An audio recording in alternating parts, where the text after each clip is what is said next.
I've driven the same back roads home for years, but I'm never taking them again. I can't. Not after what I saw last week. It was late, maybe 11:30 p.m. I'd just finished meeting with a client who wouldn't stop nitpicking their website redesign. It was easier to take the back roads than to deal with the highway at that hour. No lights, no traffic, just me, the hum of my car, and a stretch of empty asphalt. Usually it's peaceful, but that night it wasn't. About halfway down the road, I saw hazard lights flashing ahead, just past a curve. My first thought was that someone had car trouble. I slowed down out of habit, thinking I'd at least ask if they needed help. But then I saw him. There was a man crouched on the side of the road. At first, I couldn't tell what he was doing. It looked like he was rummaging through something. Maybe it was an animal that got hit, a deer or a coyote? I inched closer, and the headlights hit him fully. That's when I saw it.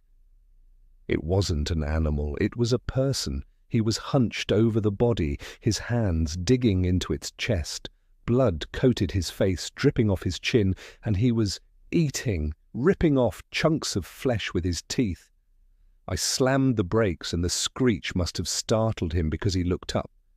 For a second, we just stared at each other. I'll never forget his face. The wide, empty eyes. The blood smeared across his cheeks like war paint. And then he smiled, this slow, deliberate grin that made my stomach turn. His teeth were stained red. I don't know what I was thinking, but I just froze. My brain couldn't process what I was seeing. Then he stood up, and I swear to God he started walking toward my car.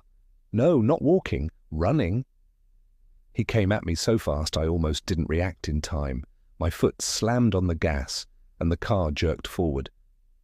In the rearview mirror, I saw him sprinting after me, his grin stretching wider. His legs moved with mechanical, inhuman precision. He chased me for about 100 feet before stopping, standing motionless in the middle of the road. I didn't stop. I didn't even breathe until I made it home. I parked in my driveway and sat there for a minute, shaking. I told myself it was just some lunatic high on drugs. That's what people tell themselves, right? It's easier than thinking about the alternative. My house isn't much, just a small one-story place with a decent yard. Normally it feels safe. But that night, every shadow looked like him.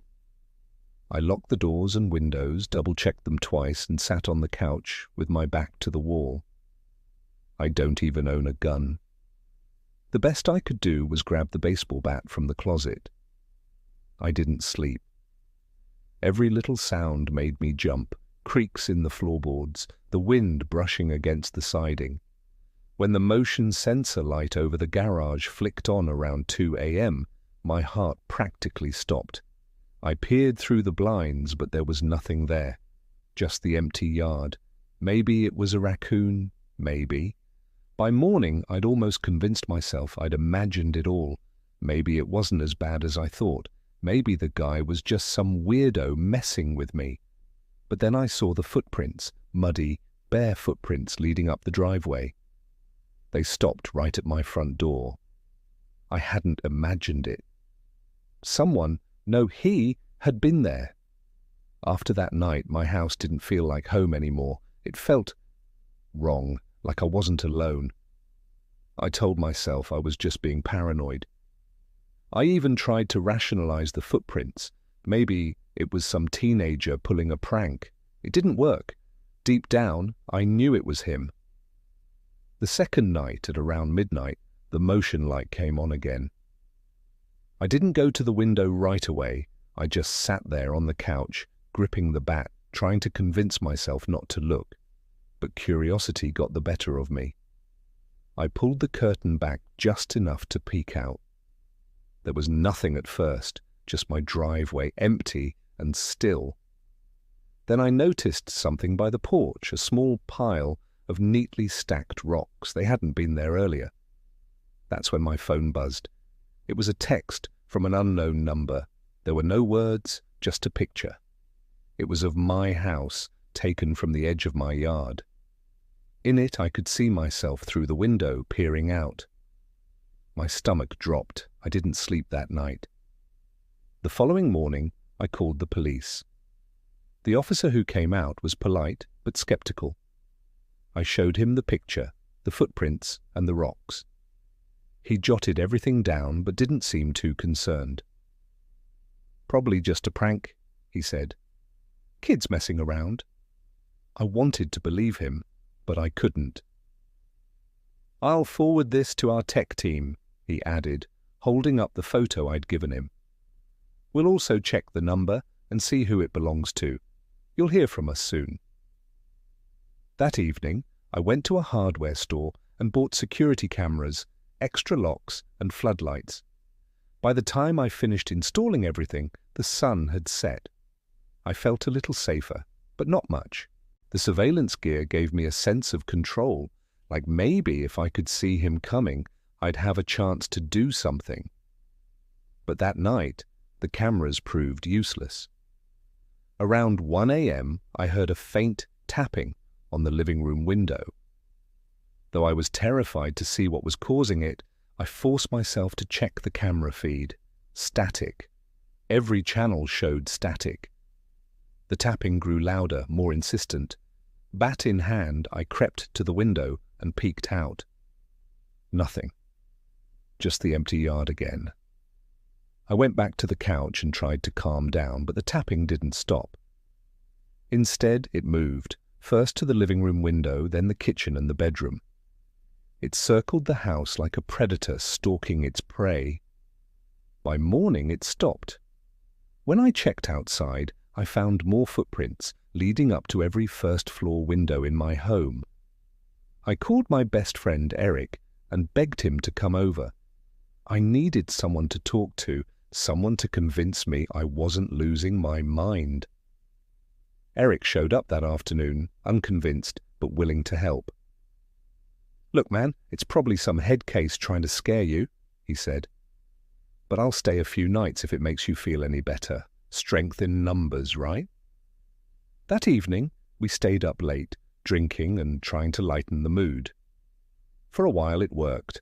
I almost felt normal again, but as the hours passed, Eric's mood shifted. The alcohol and the long hours, they were enough to dull his caution. "Relax, Jared," he said, laughing off my warnings. "You're acting like this guy's the boogeyman or something." When his phone buzzed a moment later, he grabbed it and stood up. "I'll take this outside. It's loud in here." "Are you kidding me?" I snapped, alarmed.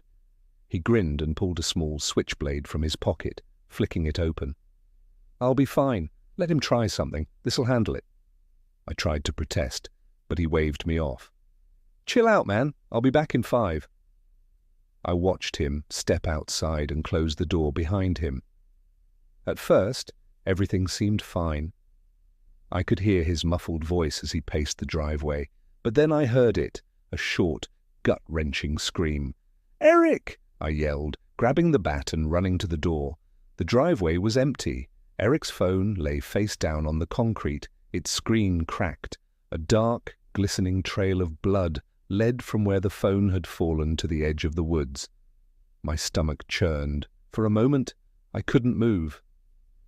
"Eric!" I called again, my voice cracking. Silence. I stumbled back inside and locked the door behind me. My hands shook as I dialed 911. The police arrived quickly this time. Maybe it was the panic in my voice, or maybe it was the blood. They combed the area with flashlights and dogs, but after hours of searching they found nothing. No body, no sign of Eric. "Are you sure your friend didn't just wander off and hurt himself?" one officer asked. "No," I said firmly. The cop responded. "How much did you say you boys had to drink tonight?" "I know how this looks, but I know Eric. He wouldn't leave his phone behind. And there's so much blood. You don't really think he did that to himself, do you? Please, you've got to help him." "We'll keep searching," another officer promised. "Let us know if you remember anything else." I wanted to believe them, but their tone made it clear they didn't expect to find him. The next day, Eric's sister called me. She must have heard the news. "What happened?" she asked, her voice trembling. "Where's Eric?" I didn't know what to say. I don't know," I stammered. "He went outside and then—" He screamed. I called the police, but what? "They didn't find him," I admitted, guilt knotting in my chest. Her sobs were the only response before the line went dead. That night, the cameras went staticky again. I stared at the flickering screens, dread crawling up my spine as each feed cut to a wall of distortion. My grip tightened on the bat, and I forced myself to move toward the kitchen window, hesitating with every step. I stopped just short of the window, my pulse pounding in my ears. Slowly, I reached out and unlatched it, sliding it open just enough to let the cold night air seep in. For a moment, there was only silence, and then I heard it. "Jared!" The voice was faint but unmistakable, drifting through the trees, taunting me. It sent a chill down my spine and made my skin prickle. "Jared!" it called again, in that same low, eerie whisper, dragging out each of the syllables. Rage surged through the fear gripping me. I leaned out of the window, gripping the frame with one hand and the bat with the other. "You hear me, you sick freak?" I shouted, my voice cracking. "I'm not scared of you. You think you can keep this up? You'll pay for this. You'll—" Movement caught my eye at the edge of the woods. My words faltered as he stepped into view. The pale light of the moon illuminated him, highlighting the sickly grin stretched across his face. He stood there holding something in each hand. In his right, Eric's switchblade glinted menacingly. In his left was a severed hand, Eric's severed hand. He raised it slowly, mockingly, and gave me a grotesque wave. Then, locking his empty eyes on mine, he brought it to his mouth. I choked back vomit. The sound of his teeth tearing into flesh was sickening, wet, and deliberate. He chewed slowly, savoring each bite, his grin never wavering. I stumbled back from the window, choking on bile, and slammed it shut. My hands trembled as I fumbled for my phone and dialed 911. "He's here," I blurted when the dispatcher answered. "He's outside my house. He's got my friend's hand, and he's eating it." The dispatcher's voice was calm but urgent. "Sir, listen to me. Get somewhere safe. Stay with a friend if possible. Officers are on their way now." I nodded shakily and grabbed a duffel bag from the closet. My mind raced as I tossed in clothes, my laptop, and anything else I could think of. I quickly called Jessica, a co-worker, and begged her to let me crash at her place. She agreed, no questions asked. The whole time, my ears strained for any sound, any sign the psychopath was still on my property, in the woods, or worse. But when I cautiously glanced through the window again, he was gone, melted back into the woods like a shadow. By the time the police arrived at my home, I was long gone.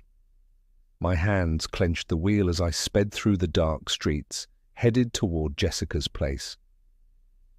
An hour later, just after I'd managed to settle in somewhat, my phone buzzed. It was one of the officers who had searched my property. "Jared," he said, his voice cautious but kind. "We've completed our initial sweep of the area. I need to let you know we found something." I gripped the phone tighter, bracing myself. "What is it?" I asked, my voice barely audible. He hesitated, as if trying to find the right words. "We found a hand," he said gently. "It matches the description you provided, and it appears to be Eric's. I'm so sorry." The room spun for a moment, and I had to sit down.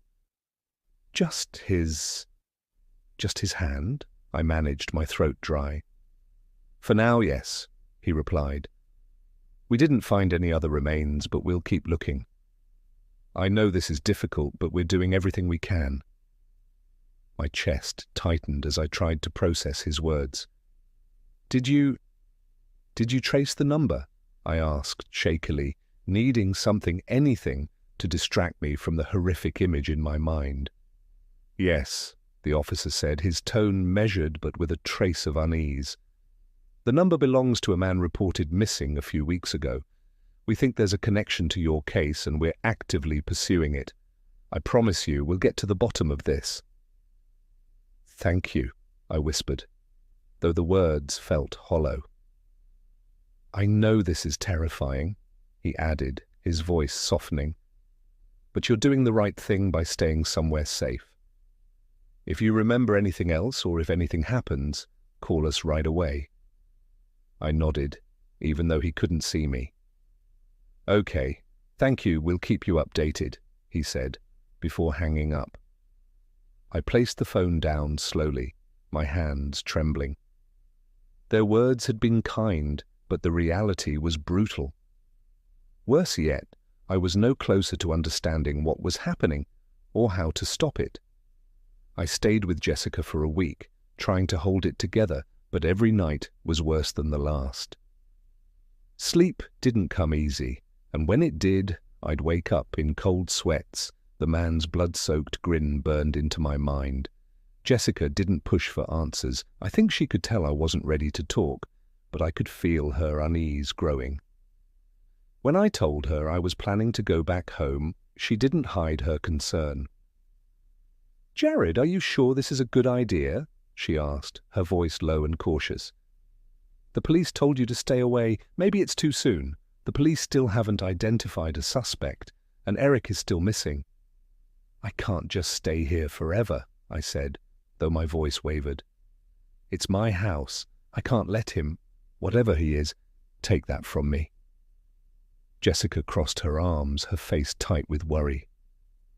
"And what if going back just makes it worse? What if you walk right into another nightmare?"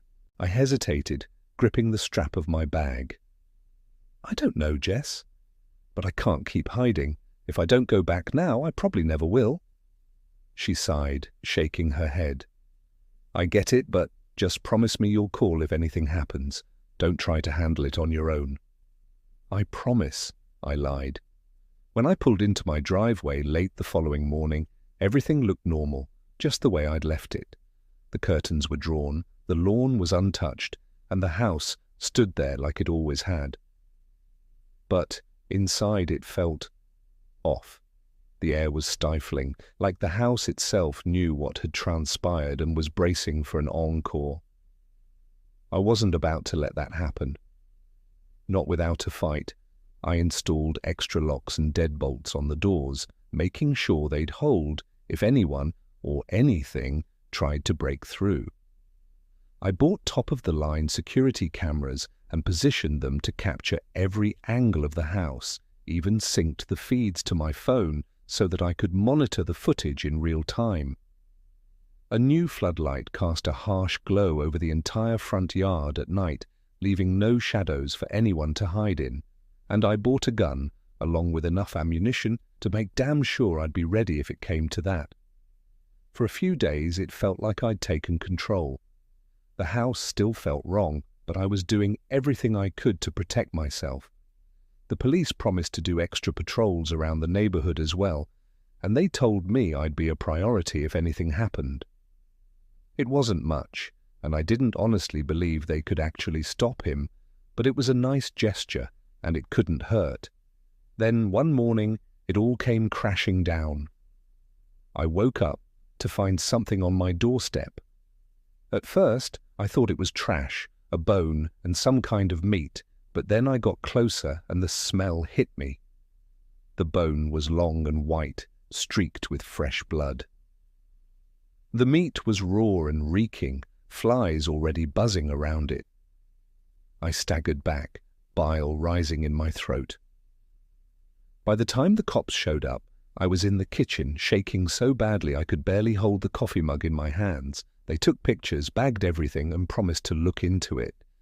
But their faces told me everything I needed to know. They didn't have a clue what to do. The next day it got worse. There were bloody smears on the walls and front door, streaked like someone had dragged their hands across the surface.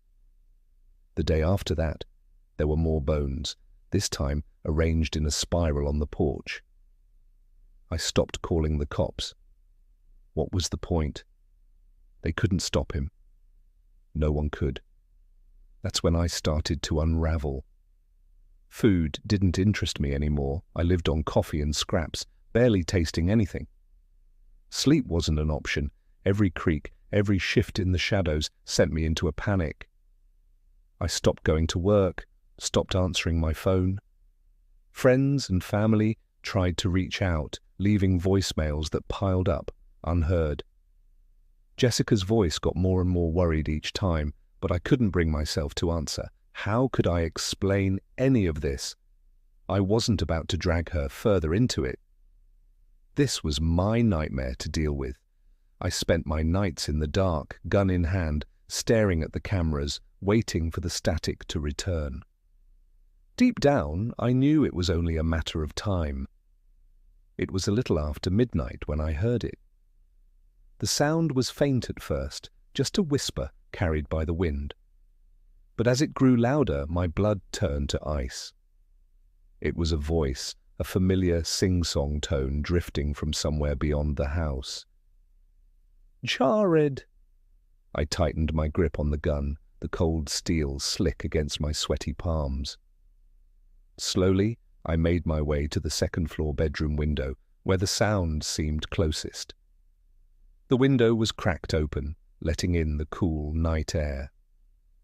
"Jared!" the voice called again. I grabbed a flashlight from the nightstand and shined it into the yard.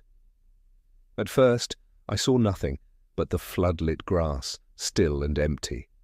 But then he stepped into view.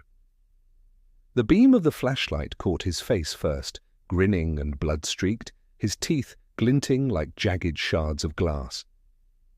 He stood just at the edge of the woods, dragging something heavy behind him. My stomach dropped when I realized what it was. A body, limp, pale, and unmistakably human.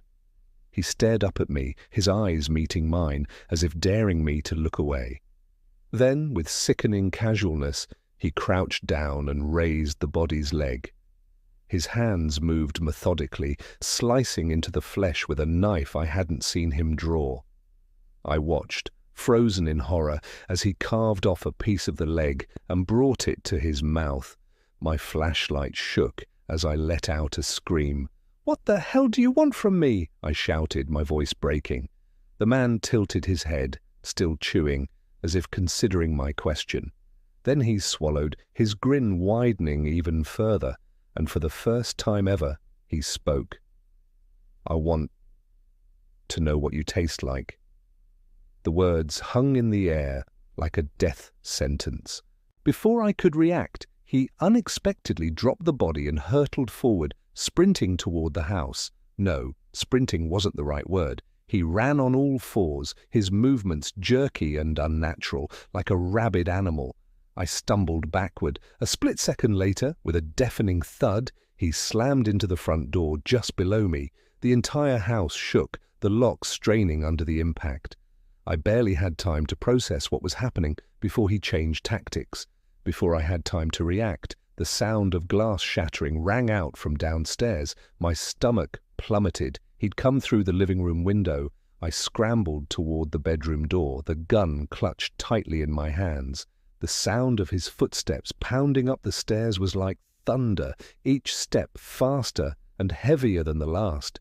When he burst through the door, I didn't think, I just fired.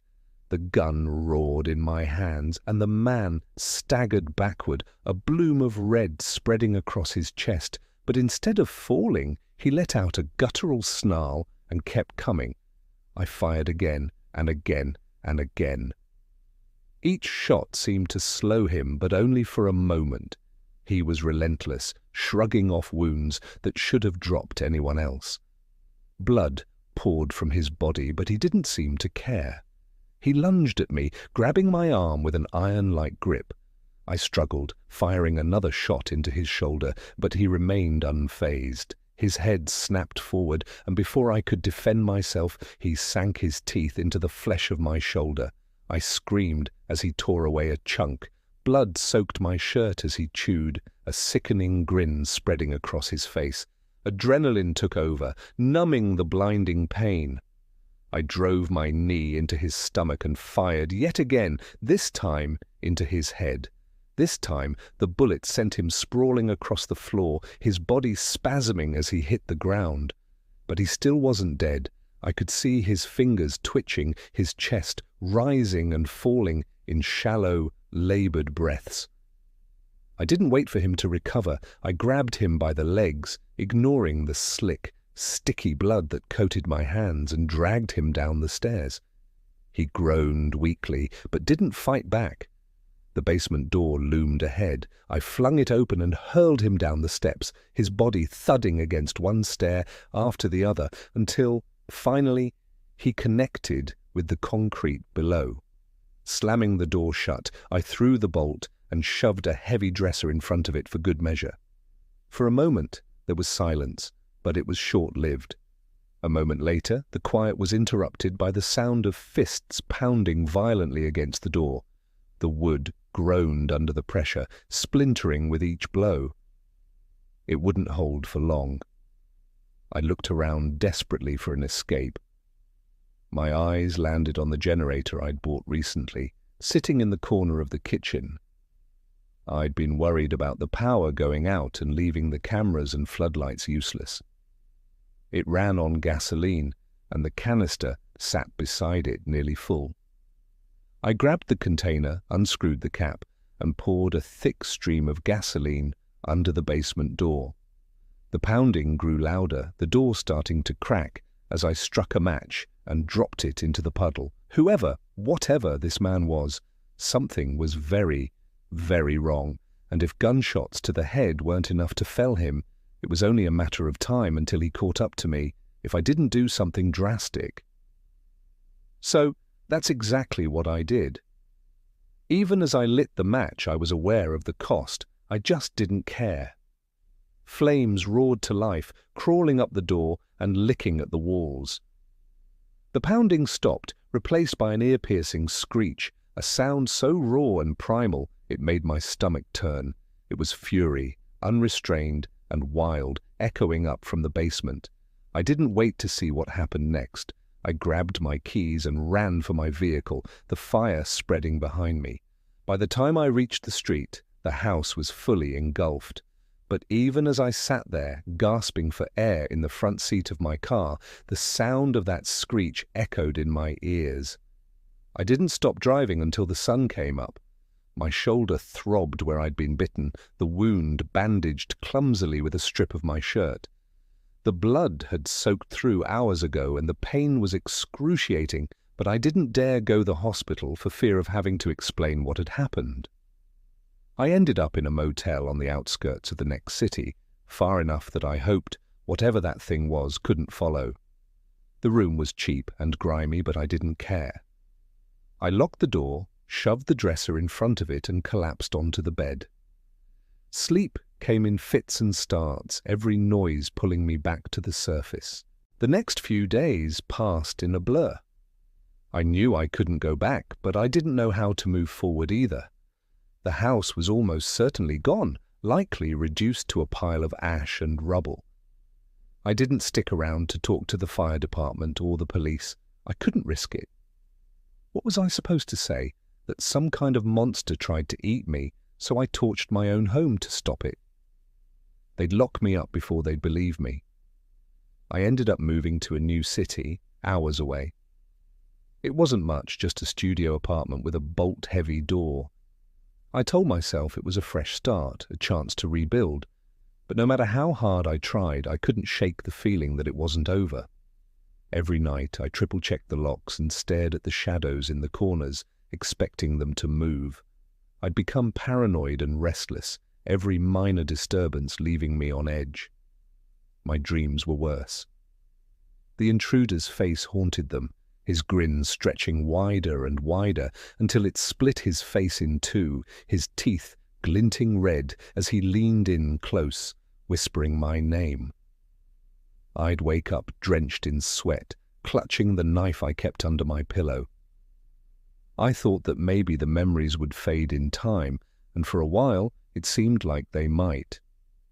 The city felt bigger and safer, and before long, the events that haunted me seemed more like a bad dream than something I'd actually experienced.